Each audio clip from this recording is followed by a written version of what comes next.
Olá, está começando mais um FloripaCast, o podcast aqui da Câmara Municipal de Florianópolis. Eu sou a Camila e o nosso convidado de hoje é o historiador Rodrigo Rosa, que faz parte da Fundação Catarinense de Cultura, e hoje a gente vai falar sobre o Palácio Cruz e Souza, um casarão que a gente tem na nossa cidade há praticamente 300 anos. A gente vai contar um pouquinho da história de como ele nasceu e de como ele permanece ainda intacto hoje na nossa cidade.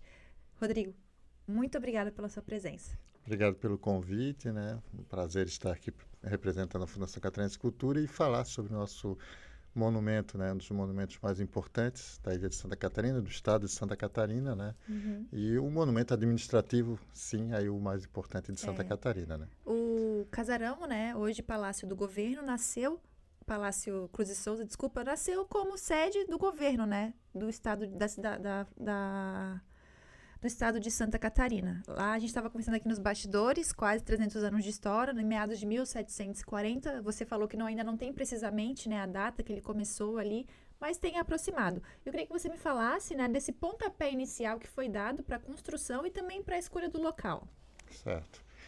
Tem uma relação com os primórdios da habitação efetiva da Ilha de Santa Catarina, que recentemente passou a ser a ponto de referência a instalação da habitação das pessoas que vieram com Dias Velhos, Então a gente está comemorando 350 anos e por uma série de fatores, Dias Velhos se instala onde hoje tem a Catedral Metropolitana, Uma elevação perto do mar, mas não tão perto, enfim, uma série de estratégias.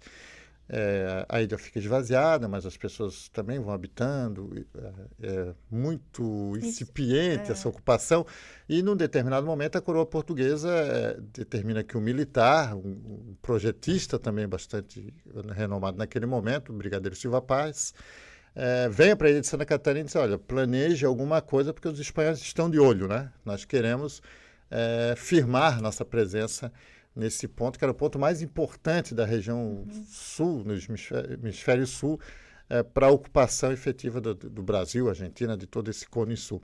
Então, ele faz alguns projetos, e um dos projetos seria a casa do governador da depois província e daquela colônia, que era na ilha de Santa Catarina. Então, por volta de 1740, começa a construção, e em 1748 com certeza já estava pronta, porque as plantas que ele faz são remetidas para o Castelo do Tombo, em Portugal. Então, sem as plantas, quer dizer que já estava pronto, e eu mandei as plantas. Ele também foi um dos percussores de algumas fortalezas aqui, inclusive. Os projetos das fortalezas são dele, Também está dentro desse contexto, A gente quer a coroa portuguesa, nós queremos ocupar e queremos botar medo, Então, primeiro ele ocupa com alguns prédios, e depois há o deslocamento maciço de pessoas, Que aí é a imigração açórico-madeirense. Aí começa a imigração, dos açorianos, mais precisamente da ilha de Açores, Ilha de Madeira, e aí começa a história, desse casarão que a gente tem, que já passou para já recebeu figuras ilustres, inclusive o imperador, Dom Pedro I, Dom Pedro II. Eu queria que você falasse da evolução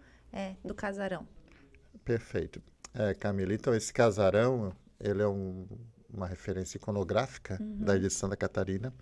As representações mais antigas da Ilha de Santa Catarina, elas retratam sempre 4 prédios, que são os quatro dimensões da nossa vida. Se a gente perceber, vai ter a representação religiosa, os primeiros desenhos lá também dessa época, 1700 e tanto, que é a igreja, a catedral, a questão da saúde, o hospital sempre vai ser retratado. A questão da segurança, a gente vai ver muito o Forte de Santa Bárbara, aquele que está no meio do aterro, e o Palácio do Governo, na Praça 15. Então, ele sempre vai ser retratado. Na saúde seria o Caridade? O Hospital de Caridade. Então, esses 4 prédios são, nesses 300 anos, claro, a Câmara de Vereadores também aparece, também é contemporânea, mas eles estão presentes nessa representação iconográfica. E, é claro, como é o Palácio do Governo, como é a Casa do Governo, tudo acontece lá, Então, a gente tem, por exemplo, os relatos dos viajantes estrangeiros ao longo de dezenas de anos, que era comum grandes figuras europeias fazer a circunnavegação. E a Ilha de Santa Catarina era um ponto de parada. E todos eles vão narrar a sua experiência no Palácio Cruz de Souza.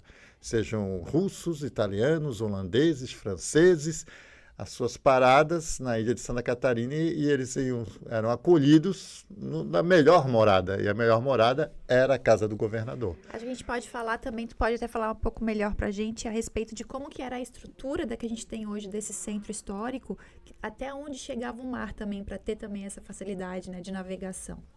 Certo. O palácio ele tinha vista para o mar, né? Ele tinha onde hoje é a Praça Fernando Machado, ele era um dos principais trapiches, que era o de aportamento dos barcos que traziam pessoas, né? Então, ficava a 100 metros em linha reta do Palácio do Governo.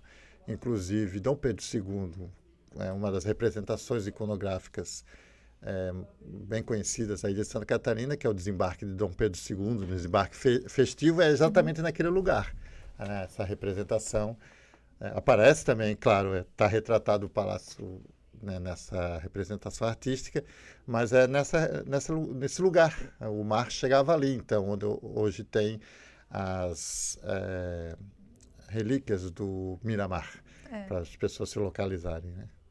E só uma curiosidade, né? A gente já tem quase 300 anos de história desse casarão que hoje se chama Palácio Cruz de Souza, né? Ele já foi museu, né? Mudou o nome ao longo do tempo.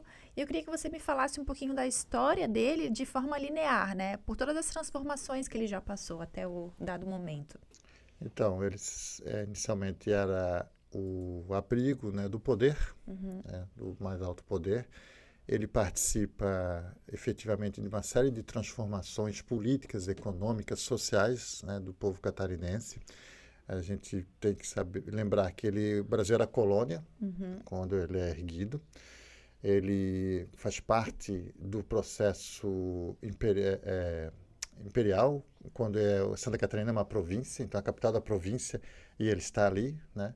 E depois nas fases republicanas, depois ele deixa de ser Palácio do Governo e passa a ser o museu, a sede do Museu Cruz de Souza. E nesse percurso... E foi em que momento que ele mudou, né? Então, nesse percurso, ele vai ser cenário de processos muito marcantes, né? Inclusive no âmbito nacional. A gente vai estudar que entre 1893 e 1894, logo que o Império havia acabado e a República está nascendo, Santa Catarina vai ser a pretensa capital de um novo país, né? A Revolução Federalista, a Revolta da Armada, e Desterro é escolhida para ser capital desse país. E qual é a sede desse governo? Palácio Cruz de Souza, atual Palácio Cruz de Souza. E é lá que, daquela sacada, é proclamado o novo país. É lido para os cidadãos da Ilha de Santa Catarina a criação de um novo país. Olha que negócio marcante. É lá dentro que se decide a mudança do nome, depois da derrota das pessoas que criam esse novo país, de Cidade do Desterro para Florianópolis. Em um outro processo político bastante traumático, quando o governador Ercílio Luz quer tomar na marra o poder, há uma série de tiroteios, pessoas morrem no palácio, o governador da época foge para outro lugar, as marcas ficam no palácio. E é nesse momento que ele é restaurado. Ele deixa de ser um casarão colonial para ter as formas neoclássicas que ele tem atualmente. Que todos os seus adornos, toda a sua arte. Sim, ele não tinha toda essa pomposidade vendo em fotos, não era isso que eu ia te perguntar em seguida, que ele passou por essa transformação arquitetônica também, com esse todo modelito neoclássico agora que ele tem, que ele embeleza ali o nosso centro. Me fala um pouquinho também dessa mudança, né? O porquê também, porque a gente sabe que sempre tem algum motivo por trás. Qual foi o motivo dessa pomposidade ao redor desse casarão, né? O então casarão. Então, tem essa questão política, que é bastante importante, né? Esse cerco ao palácio, a tomada do governo, porque o começo da década de 1890 ela é muito acalorada, né? Exato. Porque a gente está saindo do Império, as pessoas eram muito identificadas com o imperador, chega a República, são os militares cariocas que estão mandando, então é muito conturbado. E o Ercílio Luz, ele queria o governo. e ele vem tomar o governo. Então, esse contexto de derrubada de império para a república e toda essa e o império vivo, latente, né, vai ensejar também que as marcas de um Brasil colonial, de um Brasil imperial, sejam apagadas. E como ele aproveitou que tinha as marcas também naquele prédio do assalto, né, a ele, tiros, gente morta, tal, e todo esse contexto, é a chance de apagar aquele palácio colonial, aquele prédio colonial, antigo, de um regime que não existe mais, para um prédio moderno, de outras formas de apagar aquilo, né? Então, é dentro desse contexto, no começo da década de 1890, que Ciro Luz vai financiar essa reforma que transforma aquele casarão colonial num palácio, uma coisa antiga. Se a gente perceber, o Teatro Álvaro de Carvalho, ele chamava-se Teatro Santa Isabel, em homenagem à Princesa Isabel. Vai ser apagado o nome. A Praça 15 de Novembro é a Praça Barão do Rio Branco.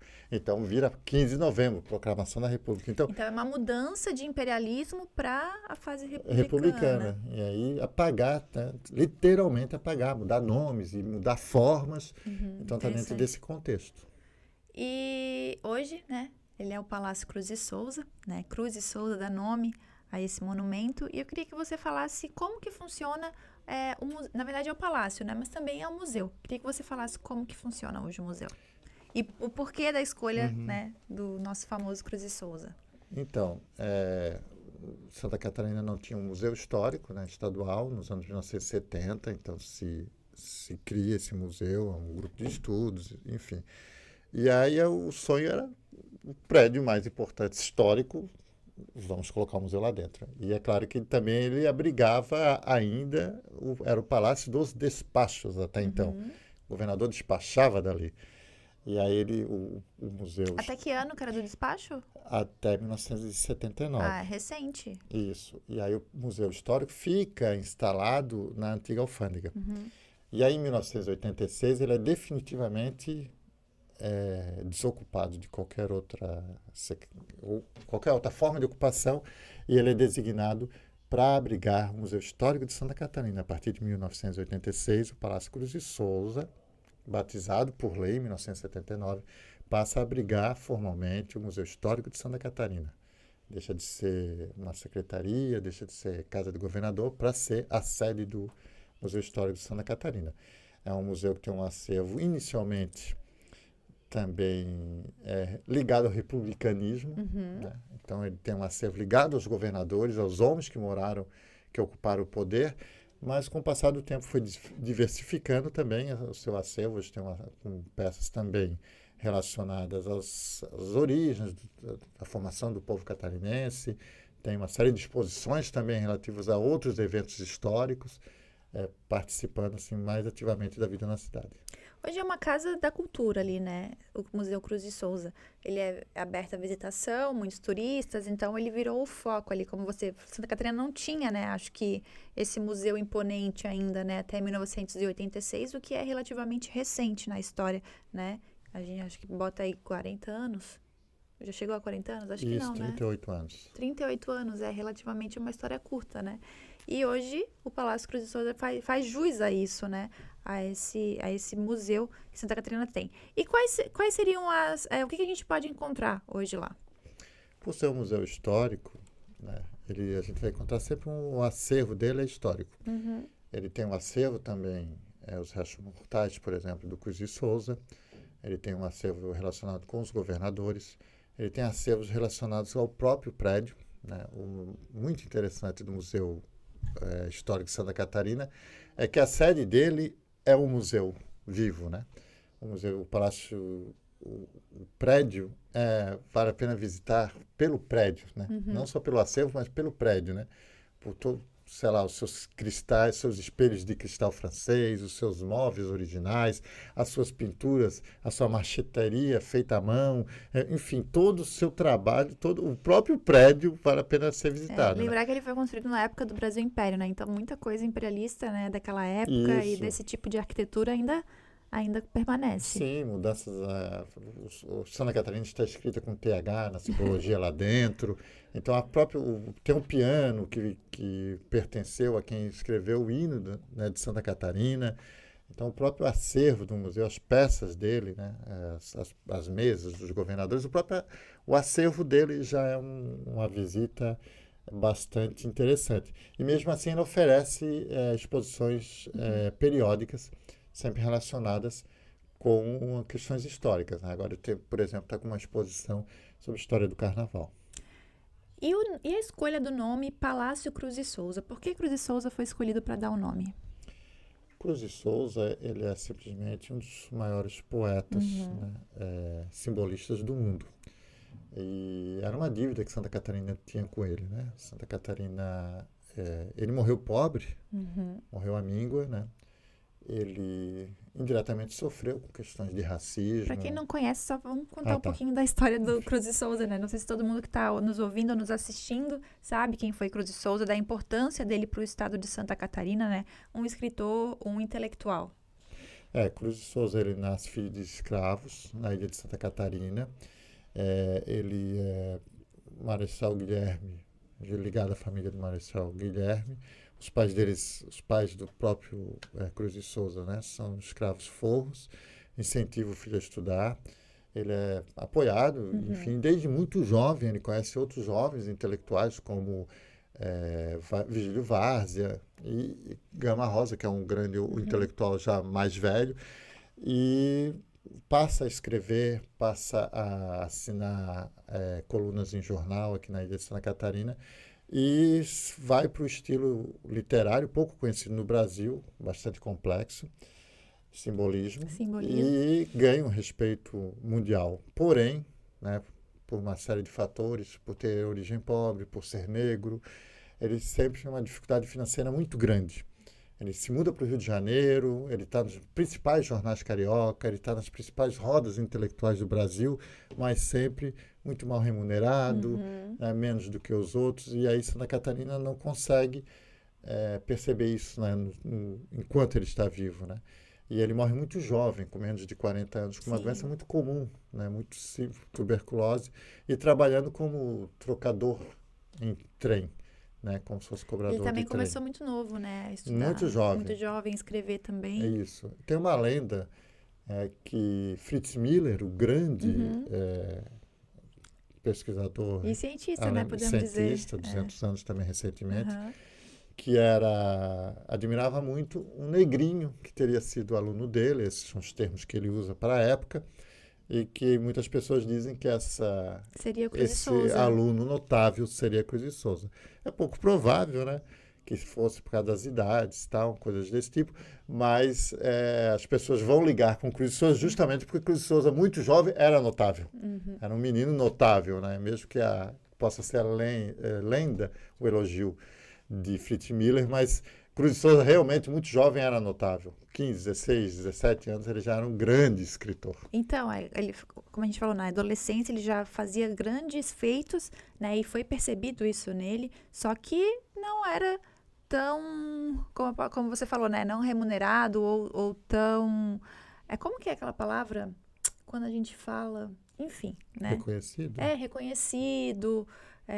Prestigiado. Prestigiado, em comparação a pessoas que faziam o mesmo, até um pouco menos, né? Só que brancas, né? Isso. Sabe? A origem da família eram tempos bem mais difíceis. Nome, né? Era que a gente carrega essas dificuldades até hoje, né? Claro, de forma não mais amena, mas né, mudou bastante, mas isso continua até hoje.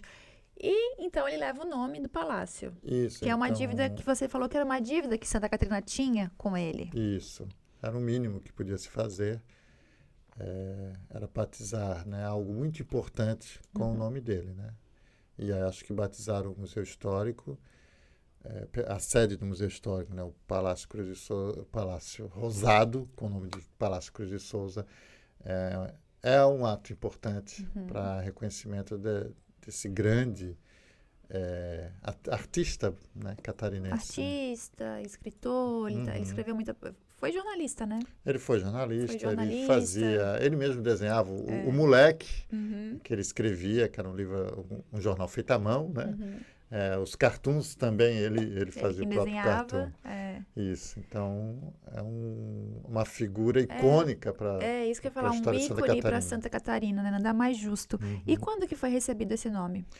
Foi por meio de uma lei em 1979, então não A é partir do momento que deixa de fazer parte ali do estrutura movimento administrativa. administrativo e política, já imediatamente passa a se chamar Palácio Cruz de Souza. Isso é Né? importante que Muitos é uma conhecem como lei Casa Rosada ainda, né? o Palácio Rosa. Palácio Rosa. É importante que é uma lei, né? Não é uma alcunha, né? Não que seja menor, uma forma popular de chamar, mas é por lei, né? Então isso reforça, né? Não tem como dizer que não, deixa para lá, não tem porque é uma lei, né? Existe para isso. E o Palácio Rosa sempre foi rosa?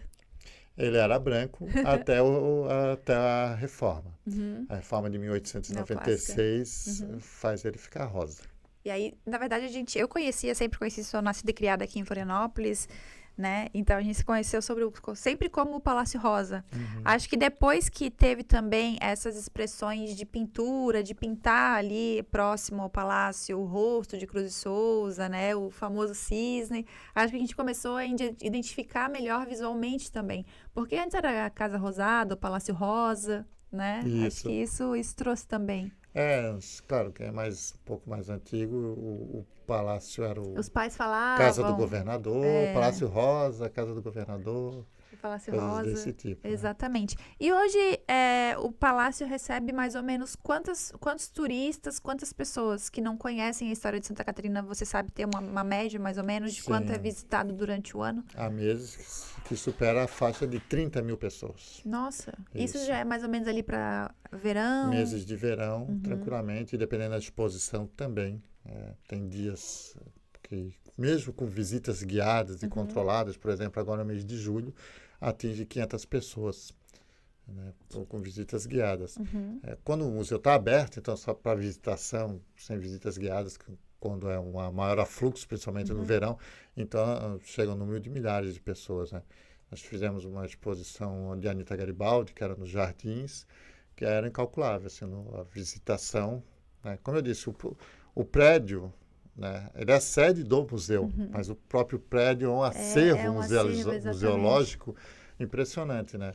Quer dizer, você ter o prazer de estar numa sacada de quase 300 anos, que se viu que a praça não era nem arborizada, que imperadores, presidentes, navegadores, governadores... Não tinha nem a figueira ainda. Isso, políticos, todo mundo esteve naquela sacada, né? Getúlio Vargas fez um discurso solene, Ptolomeu de Assis, quando o Estado Novo toma conta, ele faz o discurso, a Novembrada ia falar, jogando os ovos lá. Isso, foi o símbolo icônico da história do Brasil, foi naquela sacada. Inclusive, né? Então, muita coisa aconteceu naquela sacada, nessa história, e você tem esse prazer. Quer dizer, você não, claro, não desprezando as exposições, mas você está num lugar icônico, né? Numa sacada que, por estar ali, quer dizer, a gente faz ações de educação patrimonial, eu fiz uma com a APAI, e o sonho deles que agora está em reforma, né, o segundo andar, mas é andar com as pantufas.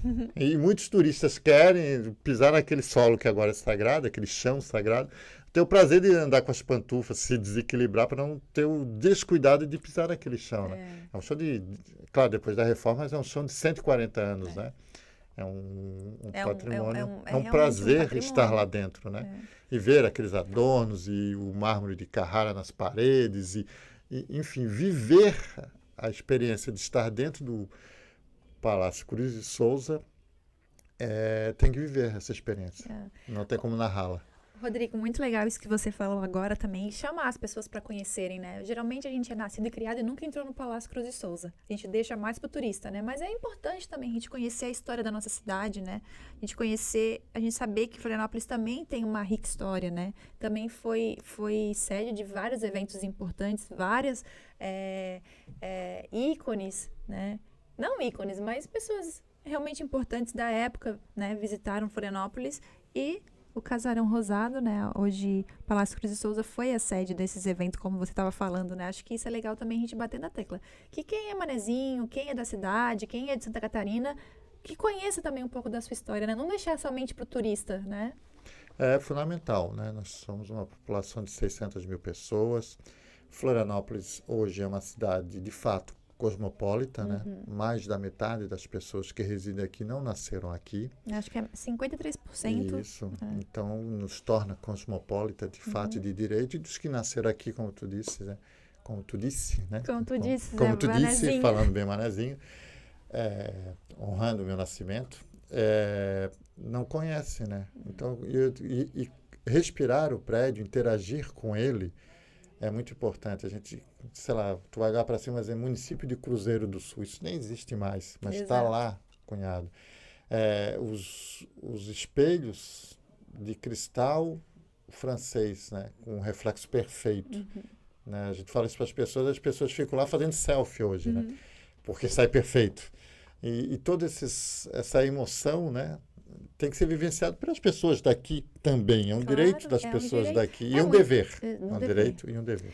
Muitas pessoas a maioria é de descendência açoriana, né? Os manezinhos, que tem a tradicionalidade de que realmente são descendentes daqueles que colonizaram a nossa cidade. Ali estão respirando, né, o ar puro dos açorianos também, de muita coisa que aconteceu na nossa imigração aqui para iniciar Florianópolis, né? Para dar isso, que até o nosso taquezinho, né, tá lá dentro. Isso, e é o lugar de origem, né, da cidade, né?